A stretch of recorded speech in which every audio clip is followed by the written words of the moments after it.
All right, we are live. Happy Thursday to everyone out there. And yes, this is an unplanned live today. But again, I did want to come on and share some actual news that happened recently. So, a couple days ago, the Biden administration made this huge announcement. How many people have had a chance to see this announcement? And as we wait for folks to join in on the chat, let us know who you are, who's out there in the room today, because we did decide to come on last minute. So, again, thank you so much for coming on. I'm looking for my chat. It's not letting me type inside the chat. So, all right, who's out there? How are you? What's going on? Tell me some good news that's happened to you lately. I can't find my chat.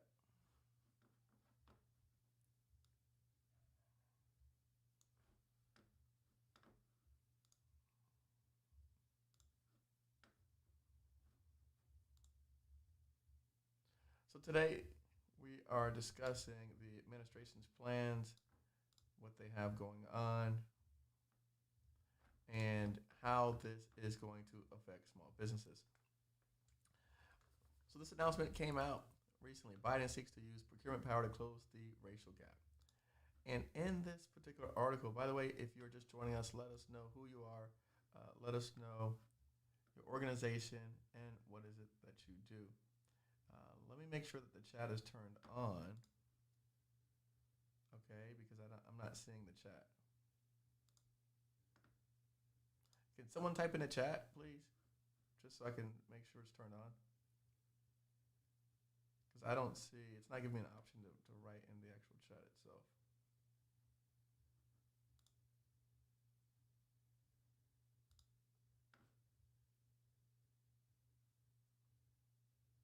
Let me know who's out here.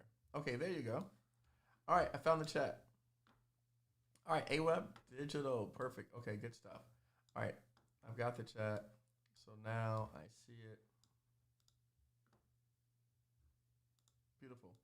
All right, welcome, welcome, welcome all. Thank you so much. Uh, yeah, I decided to come on and make this content. Like I said, it is my hope, my intention to come on more often on YouTube Live as news is released. And so today, I want to come on and share this with folks out there because I thought this was really important to discuss. What does this mean for us and small businesses out there? How does this affect us? What they're talking about, and how do we become part of the conversation? I think that's so important for many of us out there is we don't even know how to become part of this conversation. So again, I want to come on today and discuss how can we become part of the conversation. So Biden, this article came out, and maybe you've seen it in the Washington Post, maybe you've seen it on LinkedIn. But one of the administration's goals that was announced recently was their intention to double the share of federal contracts going to small disadvantaged businesses over the next few years as part of the administration's goal to narrow the racial wealth gap. And so what does that mean for us? What does that mean for you? What does that mean for me? I'm a small business. You're all small businesses. By the way, don't forget to tell me who you are, what it is that you do, where you're located at. And so they did reference in here there were a slew of actions aimed at increasing wealth in communities of color in conjunction with this commemoration of the 100th anniversary of the massacre on Black Wall Street. And so this is wonderful news. I'm sure we're all really excited to hear about it. And what's interesting is the fact that they are using federal procurement to do that. And so I want to talk about that today with some folks out there. And let's discuss how federal procurement can help us. What does that look like? And again, like I said, how can we take advantage of this? So if you're out there, give me a high five. Let me know you're out there. Give us a thumbs up. Let us know that you are here and joining us today while I am trying to figure this thing out still. There's some good, there's some bad, there's a lot of confusion. So let's see if I can help clear up some of the confusion, some of the good, some of the bad. I'm trying to, while we're discussing this. Welcome, welcome, welcome all, welcome. I can't find something. Give me 1 second. As it is when you do things. There it is. All right, perfect. All right, Andrew, thank you for joining us. My man Andrew's here. There we go. All right, perfect. All right, Andrew says, yeah, I saw this on Set Aside. Good stuff. Sierra, good job. John Harding, welcome. Jonathan Houston, welcome. Again, let us know what your plans are and what is it that you do. Good. So I'm glad you guys saw this. Some of you folks out there might have already heard this news. So let's discuss this because I was chatting with some folks about this and I thought it was interesting. So let's talk about it because why does this matter? Interesting enough, when you think about the government said that roughly 10% of federal agencies, total eligible contracting dollars, typically go to small disadvantaged businesses, a category under the federal law for which Black-owned, Latino, other minority-owned businesses are presumed to qualify. We all, if you're not familiar with that, they're referencing the Small Business 8A program, where you have both a social economic classification, and so they are presumed categories of disadvantages. The article continues to go on and state the goal is to increase 50% of the share of contracts that go to small disadvantaged businesses, hence 8A, by 2026, which will lead to an additional $100 billion for small disadvantaged businesses over that period. Great news. And like most of you, I'm very excited. So let's dig in further. Agencies will assess every available tool to lower barriers and increase entry and opportunities for small businesses and underserved entrepreneurs. And then it goes on to talk about small businesses are essential to the benefit, blah, blah, blah, blah, blah, blah, blah. But then here, within the article, this person mentions that the subcontracting category, which includes Black-owned small businesses, has actually dropped 3.4% to 3 from 2017 to 2020. Under the memo, they want to boost set-asides that are directed to 8A companies, to about $40 billion. So again, when we look at the different categories, we're saying, all right, we're going to boost the dollars going to 8A companies. That's going to be increased by about $40 billion. And then the other 60 or so billion, I guess, will be distributed out to various small business programs. Right? Good stuff. Exciting. Sure.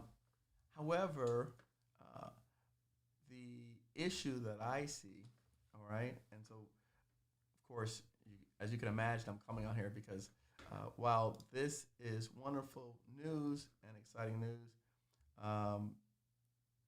let's talk about the issues that we're facing. And part of the issue, and again, here's some fact sheets for folks that want to read it. Just want to pull this up on the screen and talk about what the government's plans are. The issues that I see is this. While the government has been, and maybe, if you're tuned in and if you've heard me speak before, you've probably heard me mention this. While the government continues to set records and goals for doing awarding contracts to small businesses, that is what they're hanging their hat on and touting as their success stories. The issue is that the number of small businesses participating in these programs continues to decline. That's correct. So while the government is touting that they're spending more and more money with small businesses, in fact, the number of small businesses, the actual number of companies, continues to go steadily decline. So while this is a wonderful thing that they're going to be putting more money into these programs, what's happening is the money continues to go to the companies that have already continually that are doing the contracts and not new small businesses. And so this is where I find an issue. And yes, Airweb Digital, if anyone else is having an audio issue, please let me know. I definitely want to check that out. So if you're having any audible issues, let me know.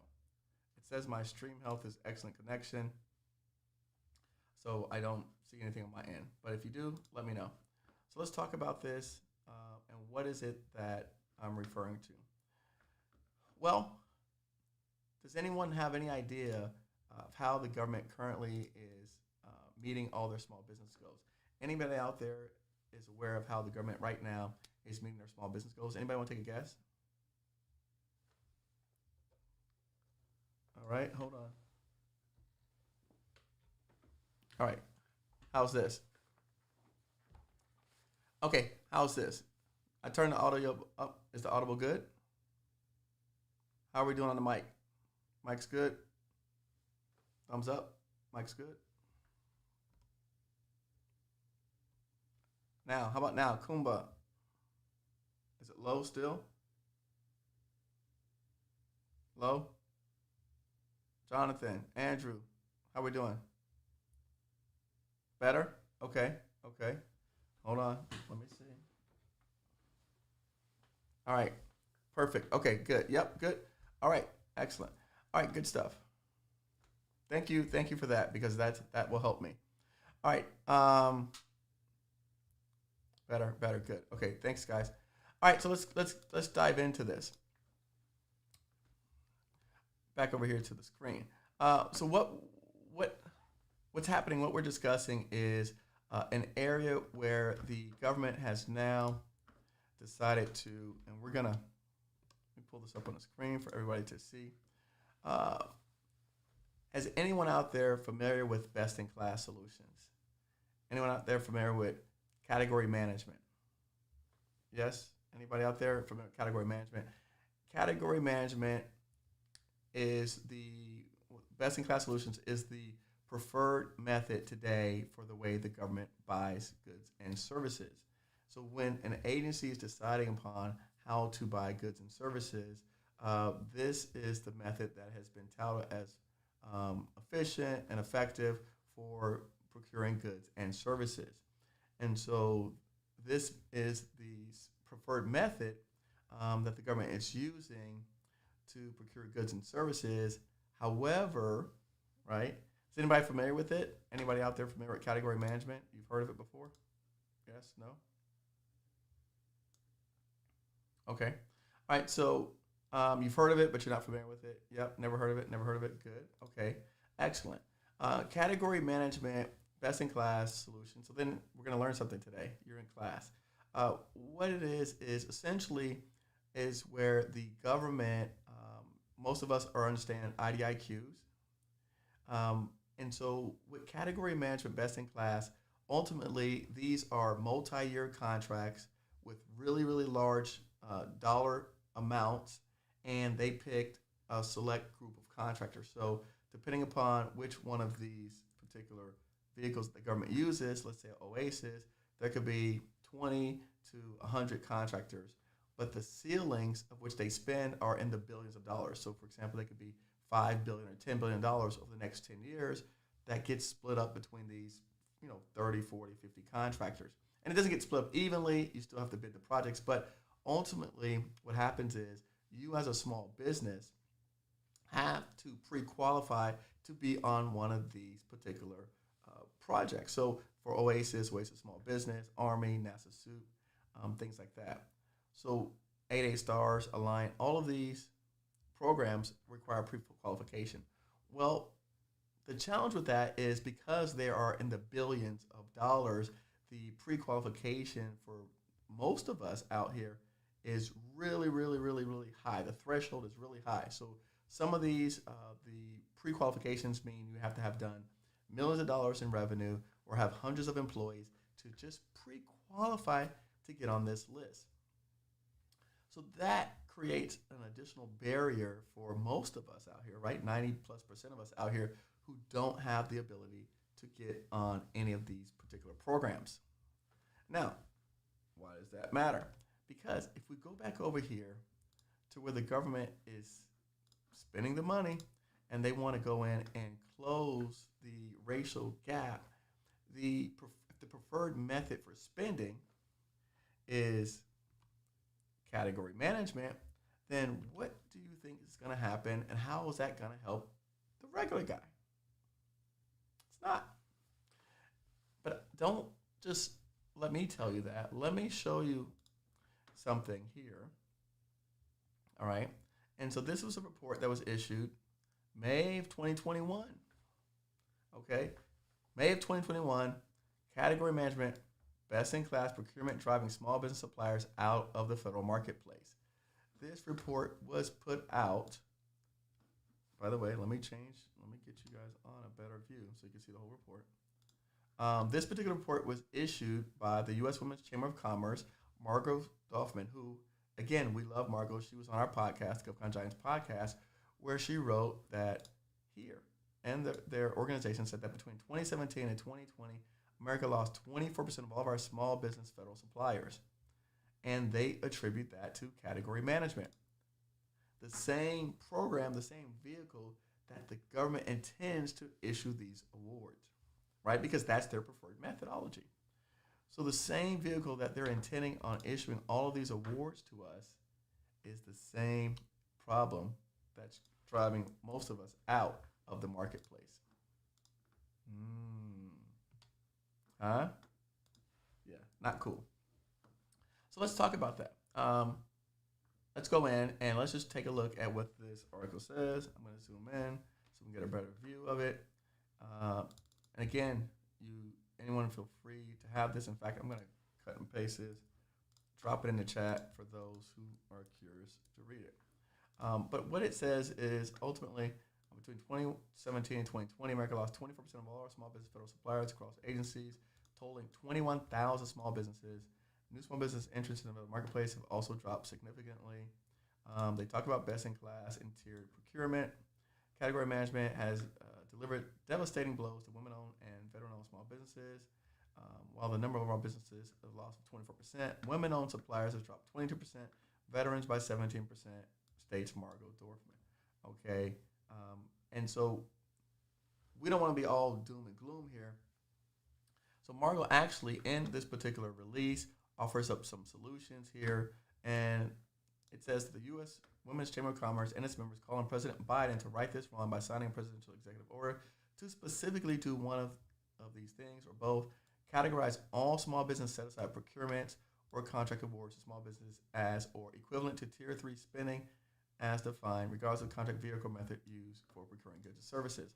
So all she's essentially saying is, hey, let's make it equal to all of us out here, right? That not just they choose best in class, category management with all of these really, really large small businesses, because again, there is the small business guy, girl, like, most of us listening to who do less than $1 million in revenue, probably have less than 10 employees. And then there's those behemoth companies that have hundreds of employees, do tens of millions of revenue, maybe even 50 plus million in revenue, 100 million in revenue, and they're still considered small business because of their classification. And then Margot also mentions pursuant to characterizing small business set-asides as Tier 3 spending.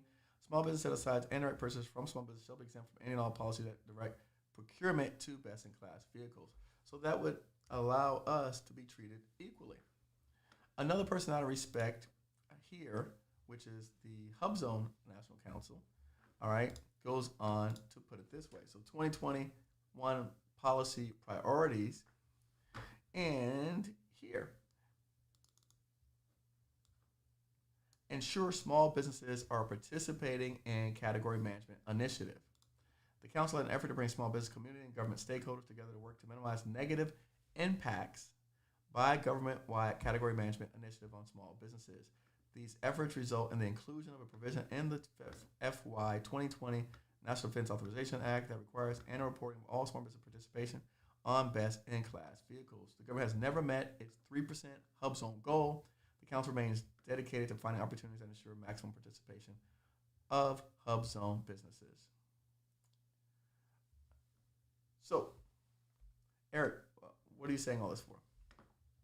Well, it seems to me that, and let me go in. All right. It seems to me that the U.S. Senate Committee on Small Business and Entrepreneurship, that they've done a lot of this research. In fact, in 2019, let's pull it up. In 2019, here, Senator Ben Cardin, okay, he expressed concerns, and they had a meeting here where this issue was put at the forefront. And it talks about the steep decline in small business receiving federal contracts. What's interesting about this that I like is that several of our podcast guests actually testified at that particular meeting. If you look here, Lori Sales was on our podcast. Uh, Delali was on our podcast. Rob Wong was on our podcast, and they were all testified on this particular meeting regarding this issue.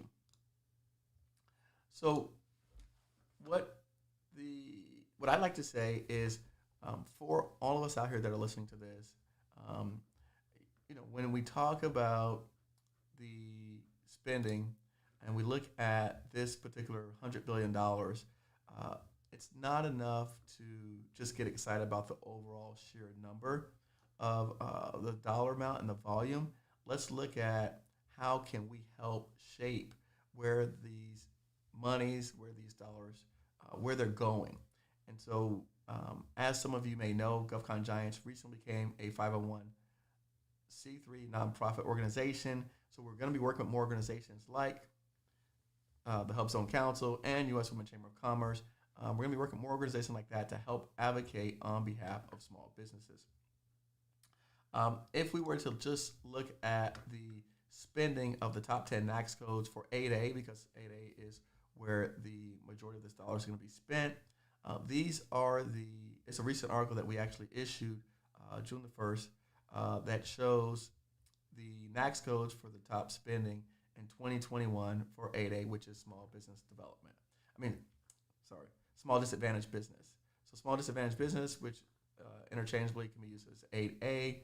Here are the top NAICS codes for spending, and you'll see computer.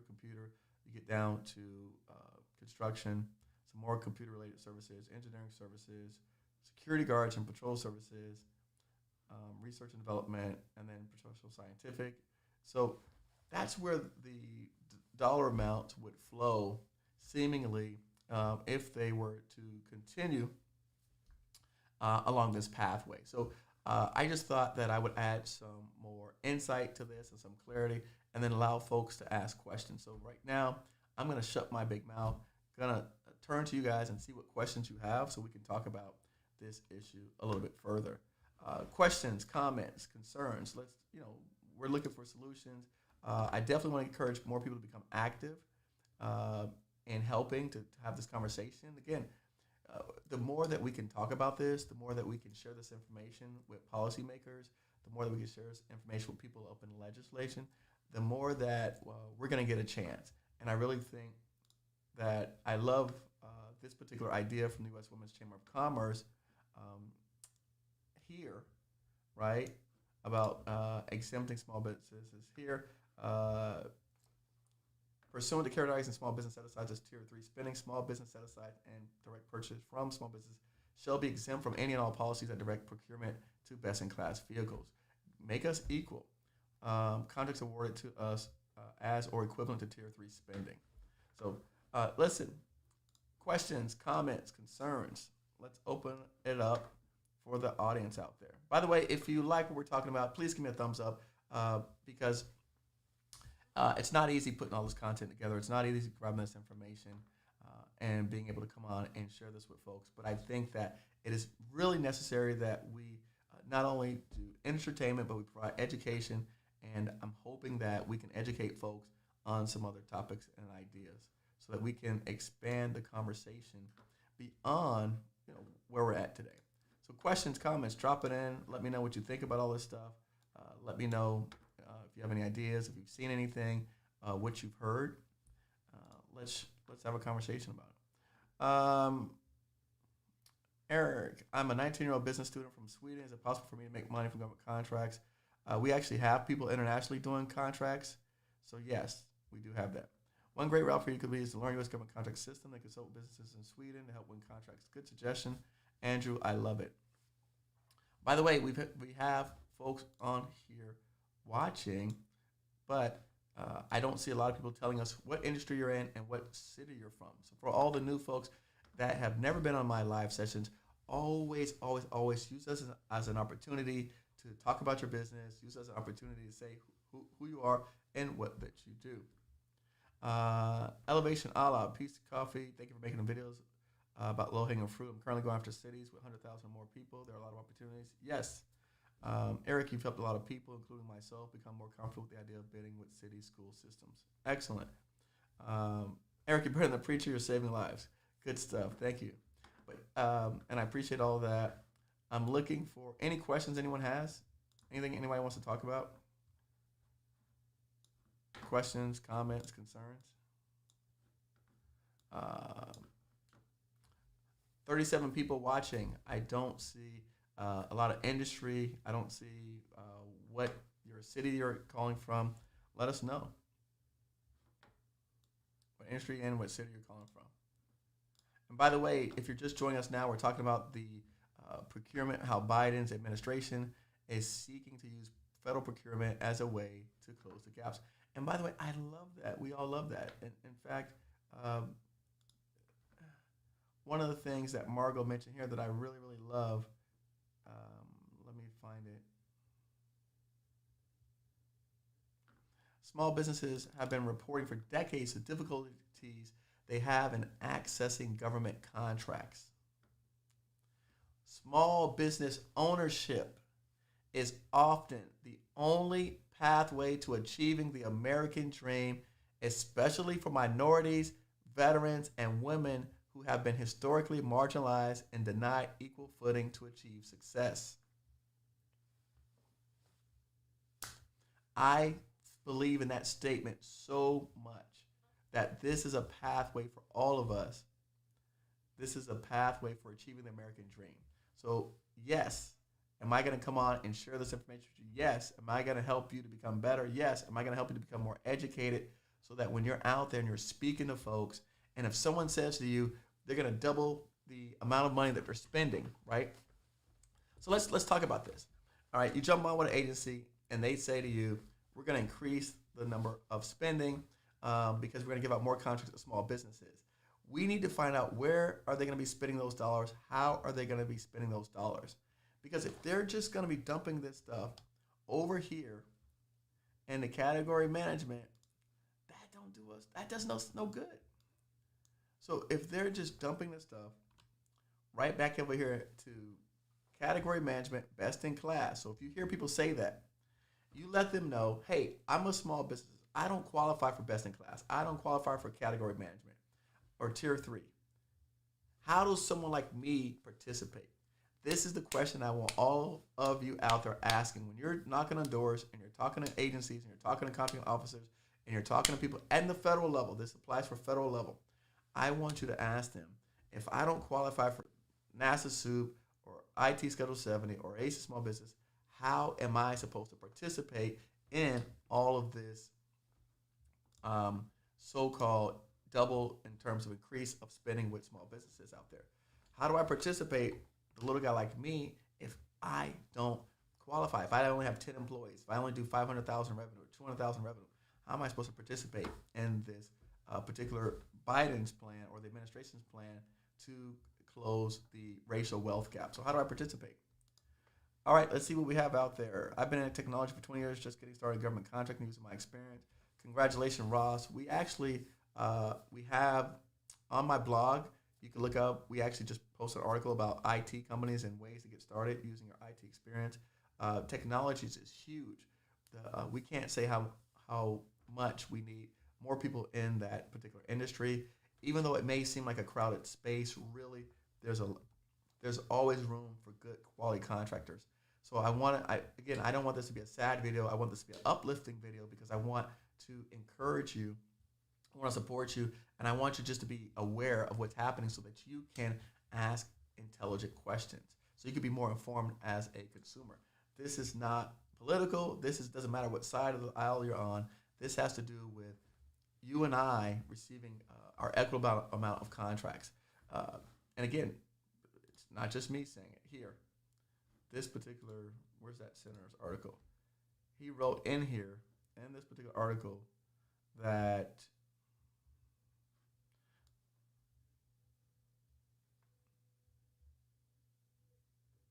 this decline means that while contracts are getting bigger and bigger, we're creating an insular club where fewer and fewer businesses successfully compete for government contracting, creating a less competitive marketplace and reducing opportunities in the process. And again, this was in 2019. This is nothing that this is new.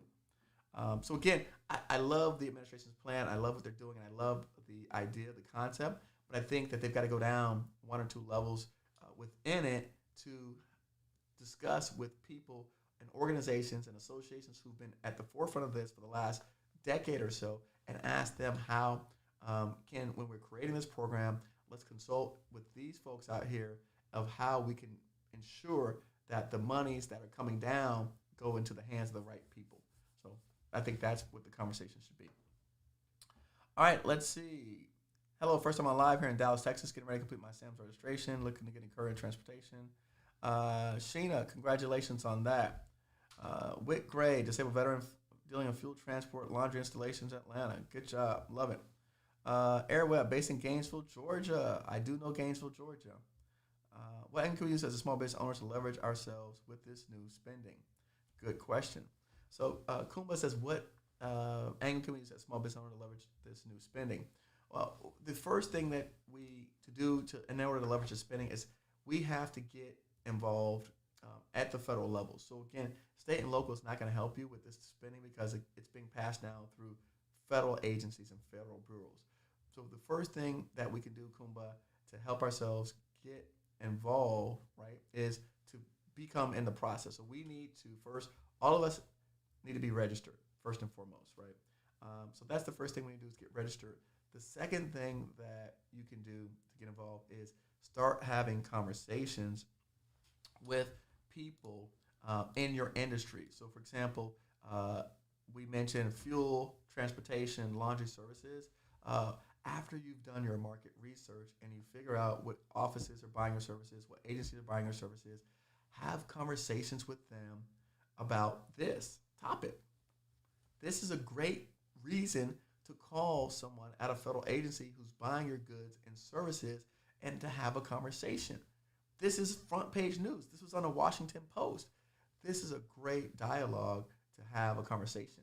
I had the privilege of sitting in the background of a conversation today where this was brought up, that their agency is expecting to receive all this influx of monies to be able to do more projects. So you're coming in at the right time. So the first thing is to get registered, right? That's the easiest thing to do.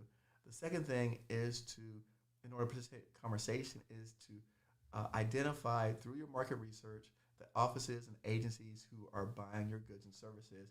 And then the third thing is to reach out and talk to them about this new plan and program and how it impacts us all, right? And how, in their particular agency, what do they see happening? And make sure to talk about this best in class, right? So let's talk to them about, hey, are you going to just be directing all that money over here, or are there going to be some opportunities for the little guys like me, right? And so what I'm interested in is, where are the opportunities for the little guys and girls like me? That's what I'm looking for. I'm not interested in the $10 billion, $20 billion money going to the same people. I'm not interested in that. I want to know, right? I want to know, where are the simplified acquisition dollars? Where's that money? Who's going to be in charge of that? And that's the person I need to talk to. That's the person I want to talk to. Does that make sense, Kumba? All right. Houston as well. Have you seen the procurement office bids for the city of Houston? Gilbert & Sons Procurement. I like to procure all sorts of items for government, food, clothing, office supplies, and more.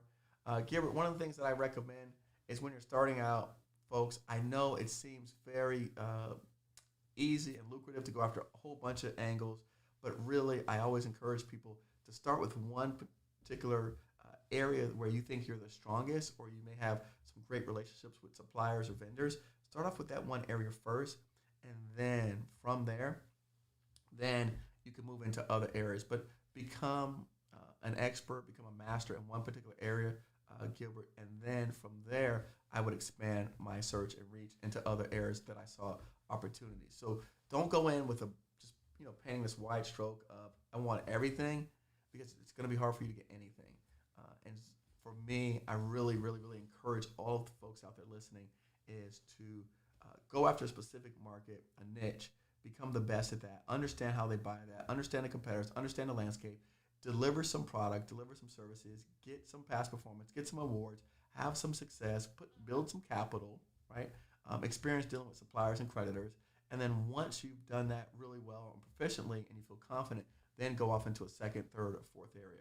But until you've done some contracts, until you've got some experience on your belt, I would not be so proud to say I'm going after all this market, because really what it makes, it gives the impression to people like myself that you really don't have, you're really not an expert at anything. And so it's hard for me to even refer you to friends of mine or organizations that I work with, because what I'm going to say, Gilbert's good, the best at. So, and that happens to a lot of folks. So don't feel bad. This happens to people all the time. So I just want to let folks know this is nothing to feel bad about. I appreciate you even putting that out there and expressing your honesty, because this is how we learn. This is like I tell my group, this is a great setting for us to feel comfortable and talk amongst each other, right? So I look at it this way. 90% of people are not watching our channel. 90% of people are not doing these activities. So this is a safe space where we can talk and have conversations and improve and get better. Be better to practice with me than to practice with the government. Fair? So, all right, let's keep going. How often can I update my NAICS codes? Anytime you want. Let's see. John, Robert Freeman, whether LLC or C, you should have a consult with CPA. Yes, that's correct. Hey, Eric, MTP, secret clearance, current Army reservist, base facilities in Atlanta, Georgia, Gulf Consultant, DOD, train logistics. So Jury says, I'm in trucking, but I rarely see opportunities. I like that. That's a great question. So what happens is, Julie, this is what's happening with a lot of people out there.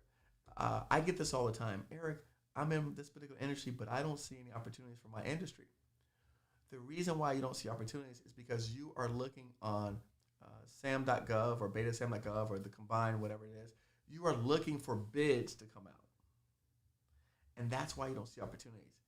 Because as I stated before, and I will continue to state this with folks out there, we negotiate projects. I don't bid projects. The majority of my projects are never publicly posted. Why? Because what we do is we start off with researching the organizations, the agencies, the office, the bureaus who spend money on my services. We then look at the forecast list of upcoming opportunities, and then we sit down and we have a conversation with them about how is it that we can participate on this opportunity. We're doing this months before anything ever hits the street. Now, what happens? During that time frame, other people are doing the same thing. And then we help the government shape the requirements, write the requirements, put the requirements together so that it doesn't have to go publicly bid. Believe it or not, the government does not always want full and open competition. It is encouraged to put things out full and open competition. However, using the rule of two, if there are two or more small businesses that can perform this work, they then can set the project aside. Or they can negotiate directly with those companies. There's a plethora of things that they can do other than putting it out on beta.sam. And so, Jury, when you're saying that you barely see opportunities, that's because what I suspect you're doing is you're going on beta.sam and you're looking for bids. And so you're saying to yourself, I don't see any bids, because that's what I'm hearing. You should be doing the opposite. You should not be looking for bids on beta.sam, like the person said, sources sought, RFIs, market research, forecast lists, procurement spending, the history of where it's been spent, expiring contracts, IDIQs, all of these things that are not bids. So all of these other 30, 40, 50 things out here that are anything except bids is what the majority of people who say the same, make the same comments and statements, is what they're not doing. And those are the things that we encourage people to do, and those things that we teach people to do in our courses and all of our lessons. So there's so much out there, and it's a shame because I receive that so often from folks, because it's so easy to sit behind a computer and just look on a thing and say, oh, nothing came out today. Oh, nothing came out today. That's a very reactive approach. That's not proactive. We teach people how to be proactive and go directly to the source, trucking, logistics. If I'm not mistaken, I'm gonna go back over here. If I'm not mistaken, that was one of the top areas where they were spending money at. Where was it at? Hold on. Okay, this is the 8A list. I'm sorry, I have some other lists where they're spending money at. But I will. Let me go back over here. Hold on. I'm gonna pull something else up for you. Let me help you out because I'll show you something on my channel.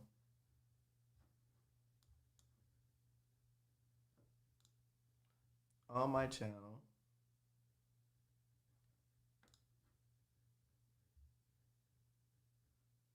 it's so funny because my girl Erica's talking about the same thing. On my channel,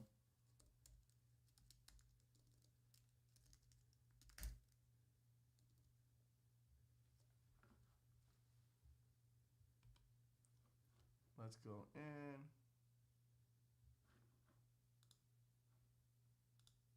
Let's go to my studio.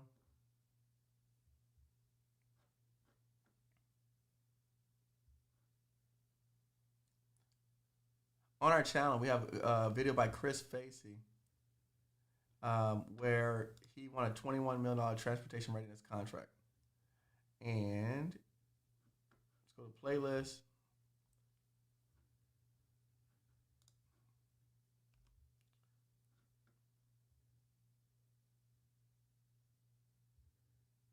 So what the government did here,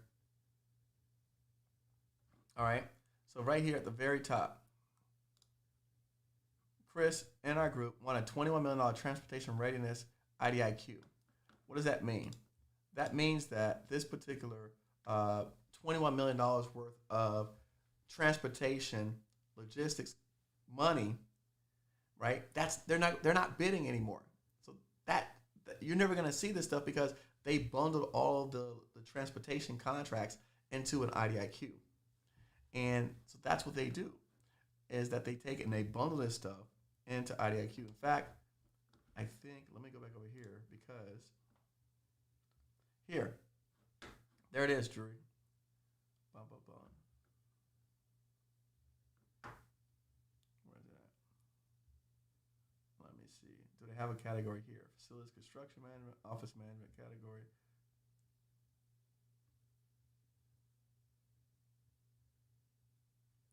Here's some more data, by the way, on and if anyone needs this article, I could definitely send it to you.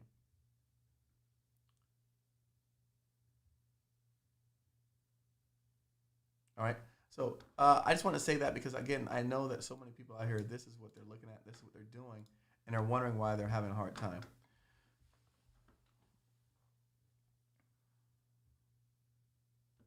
All right, let's go in and see. Does it matter which state you file LLC? No, it doesn't matter because again, we're doing federal contracts. Federal contracts is all over the world.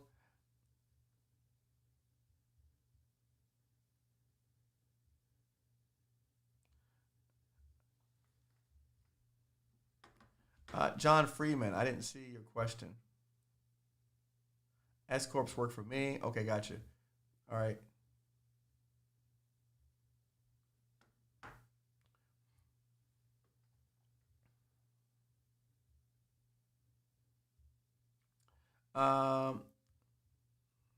Let's see. I just received my minority and disadvantage certifications. How can I use that to my advantage, even though I'm in trucking? Uh, so minority and disadvantage certifications, those sound like state and local certifications. So they don't apply to the federal arena. So none of that would apply here in the federal contracting world. They apply at the state and local levels. And so we actually made a video discussing that last week. So take a look at that video last week that we made discussing all of the state and federal contracting. So take a look at that video where we discuss state and federal contracting jury, and the government is also throwing a whole bunch of money in that arena, and that's where we discuss like these pool contracts, and in the pool contracts, that's where you can take advantage of the minority and disadvantage certifications. But however, I'll be honest with you, even still, uh, they're not actually needed because as a pool contractor, they're like similar to IDIQs. And I know I'm probably confusing it. A pool contract is essentially where the government takes and they're going to buy, say, logistics services or trucking services, and they put it into one large pool. And so they'll say, all right, we're going to buy. We know that each year we spend 30 million on trucking contracts, and so what the government does is they then turn around and they create and they say we're going to do one $30 million logistics contract, and then we're going to have pre-qualify 3 or 4 companies to participate. And then so now because they know every year they're spending 30 million average on logistics trucking, they put it into one $30 million vehicle, and then the 3 people or 4 people that qualify, those are the ones that get all the contracts. So you will never see bids coming out for this stuff because it's only for the people that are in the pool. Does that make sense? That's the same thing with what happened with Chris Facey. Chris Facey's $21 million IDIQ, you will never see that on beta.sam bids because it's only for the people who already are on that vehicle when that get those opportunities. And unfortunately, that's the way that the government is starting to buy all of this stuff now. And so what we have to do as small businesses is we have to be really smart and learn how all of this works so that we can ourselves take advantage of it.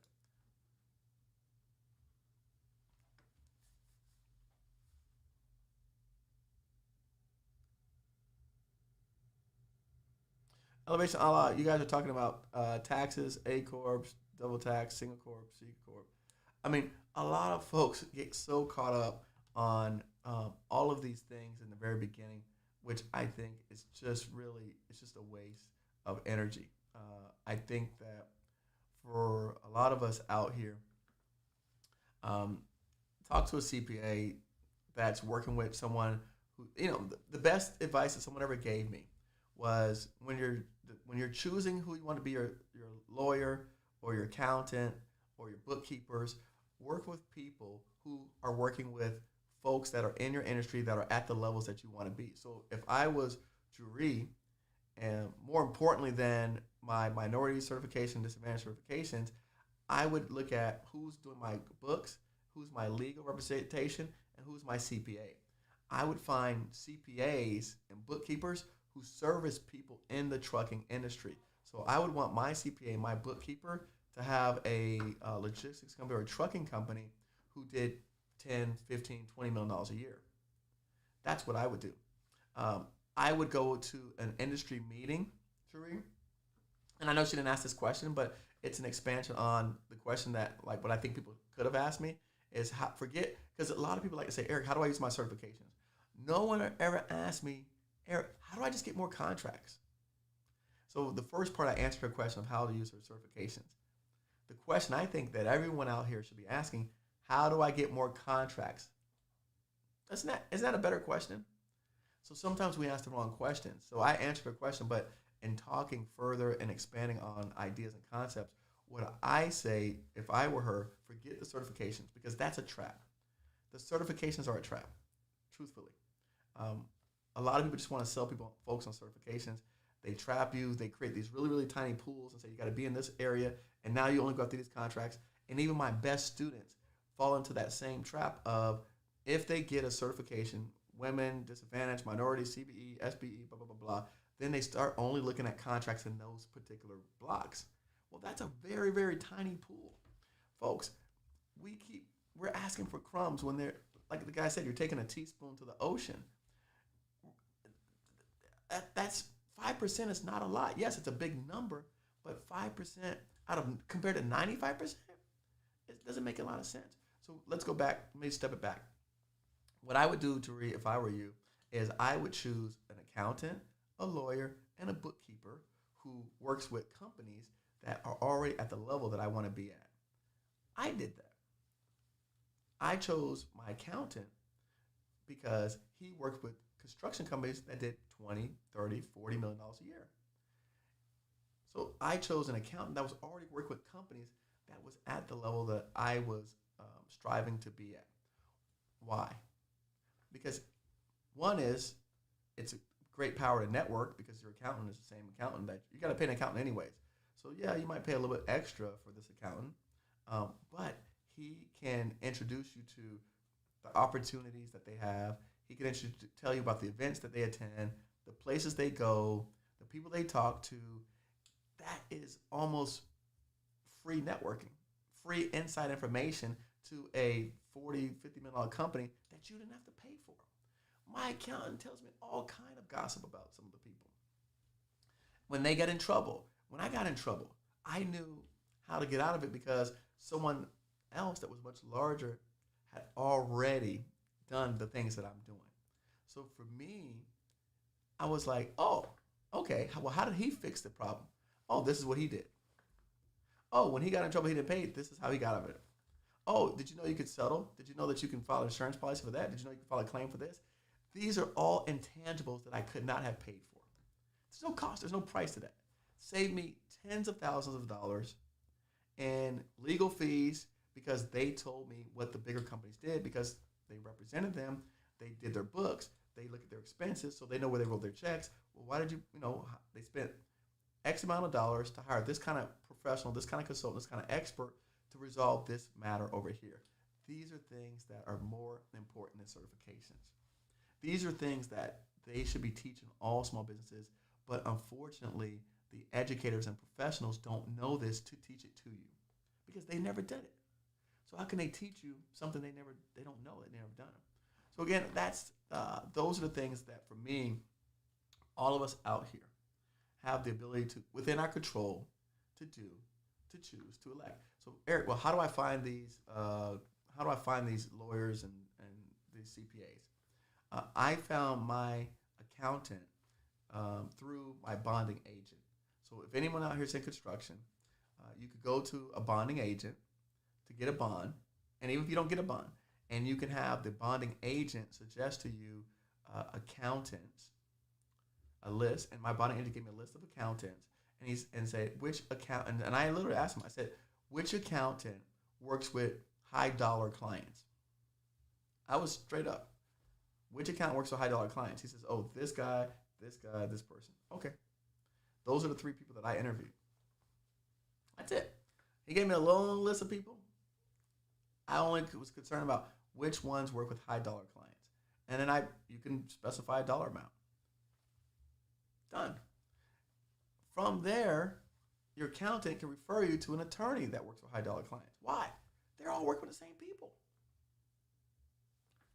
Ask your client, hey, your accountant, I know you work with so-and-so company. They do $30 million a year. I know you work with this company, do $45 million a year. What law firm do they use? Who did their books? Who did their legal filings? It costs you nothing. It costs you nothing to have the accountant. It costs you nothing to have a lawyer because you don't pay until you use their services. So literally, it costs you nothing to have these people until you use their services. But we don't think like that because we're not trained like that. New Society says, I have my 8A certification. New Society, what are the benefits of joining a group? Great question. Several benefits of joining my group. First of all, I specialize in 8A certifications, not selling them, teaching people how to win with them. Big difference. A lot of people specialize in selling you 8A certifications. I specialize in helping people win with 8A certifications. There's probably very few people far in between that have done what we've done in the program that are out here actually actively giving you information. So for example, in the 8A, in our particular group, we have an entire coursework on 8A and how to best use it. I guarantee you, I could probably, in a 2-minute phone call, tell you a whole lot of things about the 8A that neither you know, nor your BOS knows, nor anybody in your organization knows. We have worked with people at the highest levels of the SBA. A lot of the BOS, which is the people who are supposed to be supporting you in your 8A, they're probably not doing their job. They're probably not doing anything for you because if you have not requested or sent them a document or notice as to what they should be doing for you, then they're not doing all that they can. So again, I teach you how to do that. I tell you how to do it. I show you the information that I've sent out. I show you how I maximize 8A program. We probably did, I probably did about $12 million in 8A work in the last 2 years. and I have a huge 8A tribal partner that did about $260 million. And so again, by joining our group, you get access to those wonderful people, and you can expand your network of small business federal contractors who can actually help leverage it. So for example, we've had several 8As in our group where we actually gave them contracts because some of the agencies we were working with were looking for 8A companies, and we had already used one of the two companies before, so they wanted different 8A companies. So right off the bat, probably there are some contracts that people in our group and organization would need an 8A for it, and they could probably, I mean, that alone would pay for your cost of the course.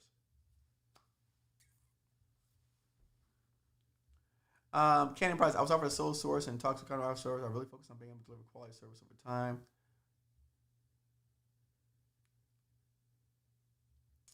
Go watch his videos on his website. Okay, good job, Gilbert. That's right, Giant Hawaiian. I don't teach actually bidding on contracts, but negotiating contracts. We don't maximize search, right, Andrew? Maximize relationship with agency, Ostabu. See, all of these people that are responding are my students. These are people that have already, that are learning how this works, and they're actually sharing in on the things they learn. Bidding projects is a losing game. If we have a bid no bid checklist, if you're not using a bid no bid checklist, you're really just spinning your wheels, and all you're going to find is a lot of heartache and hardship, and you'll be back on here a year from now wondering why you haven't had any success.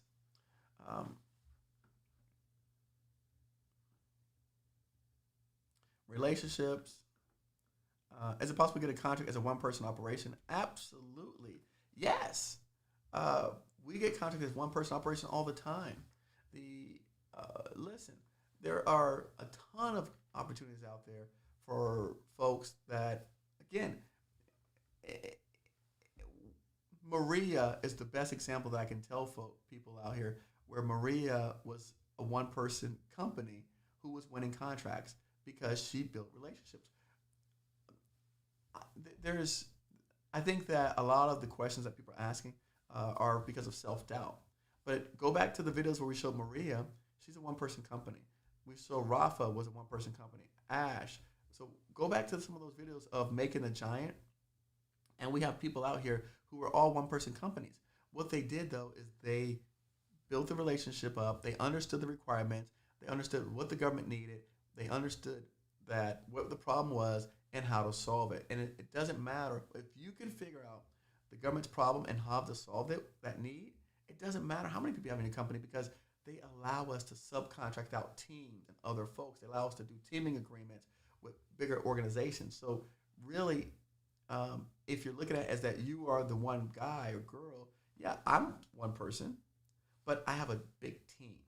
So think of yourself as a team where you are working collectively with the efforts of other people that are smarter, wiser, more experienced. But what your job to do is to understand, AM, what the requirements are, what the needs are. You take that back to your team, and then you put together as a unified front, you put together the proposal or the write-up as to how you're going to solve that problem for the government. And that's what we do. So again, don't look at yourself. You don't have to have them on your payroll. You don't have to pay for this team. You just need to have access to people, or find them as you go along, who can help you in that manner. I hope that helps. Gilbert, thank you for I appreciate it, brother. No problem. I appreciate it. Listen, every dollar helps. So thank you for that, Gilbert. I have a HUBZone certification and minority-owned business certification. I don't know how to make profit from them.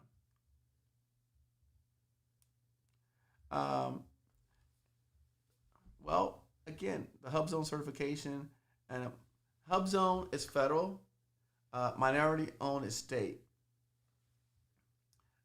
Two different markets. So when you're talking about, you're chasing two different clients, which requires double the effort, double the team, and a lot more learning. So I think the first thing that you've got to do is make up your mind. Do you want to pursue HUBZone? Do you want to pursue minority owned? That to me is the first thing. Which avenue do you want to pursue? HUBZone or minority owned? Personally, again, I like federal contracting. So me, I'm sticking with federal contracting. The other thing is, like I said earlier, I don't focus on certifications. So while having the HUBZone certification is wonderful, it's great. Um, there's a lot of contract opportunities that you can participate in that has nothing to do with HUBZone. And so I don't want you to limit or yourself to only HUBZone opportunities because they're far few and in between. Again, go back to what we said here. Let me find it. All right. The HUBZone program, as per HUBZone, this is the HUBZone Contract National Council. And it states here, the government has never met a 3% HUBZone goal. 3%. This is a 2021 policy priority. This isn't an old document. This is not no old newsletter. This is now. So again, one of the things, what I'm trying to say in so many words is that I think a lot of us are just doing things and getting certs because people told us to do it, not because we saw the value in it, not because we understood how the government was going to spend their money, because someone else said to do that. Unless it's a government official who's going to give me a contract, I'm not doing nothing. I don't care what, Sleepy Sally said or, Free Throw John or any of this kind of stuff. I am only doing things that the government agency who's buying my services tells me to do. So it sounds like to me, or what you did was you went backwards and someone taught you to get a cert, to have that cert. And again, I even hear government people say, I was in a call, they say, Eric, not to me, but to the folks, do you have 8A? Do you have women on? Do you have da? That's just what they teach you to say. My response would be, when someone asks me that, do you have contracts for 8A? Do you have contracts for women on? Do you have contracts for veteran on? So let's talk about that. If someone asks you, do you have this cert, that cert, that cert? You turn around and ask them, do you have contracts for this cert, that cert, that cert? So if they ask you if you got the cert, then ask them, do they have contracts for that cert? If they say yes, come to me and say, yeah, we can figure it out. Show me the contracts you have for the cert, and I'll get the people that have the cert. That's how I handle it. But I don't go in with a narrow focus of only focusing on opportunities with certs. I go in on opportunities for my business. So if you're in the IT field, for example, you're in telecom. All right. If you're in the telecom field, what do you do in telecom? I have a company right now that does about $30 million in fiber. $30 million, all they do is lay fiber. I work with people that do the install telecom on the poles. So what is it that you do in the telecom field? The government, and let me pull this up over here for you. All right. We have a lot of stuff. I know people probably, if you've never visited our website, okay, govcongiants.com, if you've never visited our blog, take a look at it because we have a lot of stuff on here that can help people. All right. So IT, telecom, sources sought, opportunities. Let me go to the blog. Let me switch screens so you can see it. All right. IQ, sources sought. Hold on. IT telecommunications. This is you, right, R? IT telecommunications. 5 ways IT companies can start winning federal contracts. Boom. Here you go. OTAs, CSO, BAAs, agency incubators. Best in class. Now, best in class. Why, Eric, what you just said best in class is not good. Best in class is, if you're trying to be a prime, it's not possible. But if you want to work as a subcontractor, it makes a lot of sense. So take a look at this. And we actually have a video on OTAs, CSOs, how to respond in telecom, how to respond to some of the low-hanging fruits needs, because the government has increased their OTA and CSO spending by hundreds of billions of dollars, tens of billions, let's say. And so they've increased that spending tens of billions of dollars. And so that is a great way. If I was in telecom, forget the certs, guys. Forget the certs. People keep asking me, how do you do with the certs? That's if I'm in the telecom space, this is what I would be chasing right now.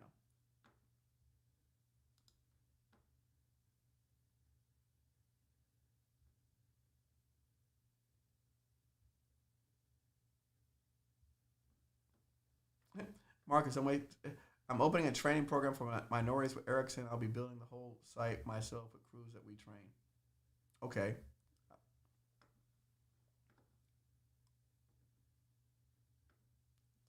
Yeah. Don't waste time in 8A realm if you're not ready. Correct, Marcus. Thank you for that.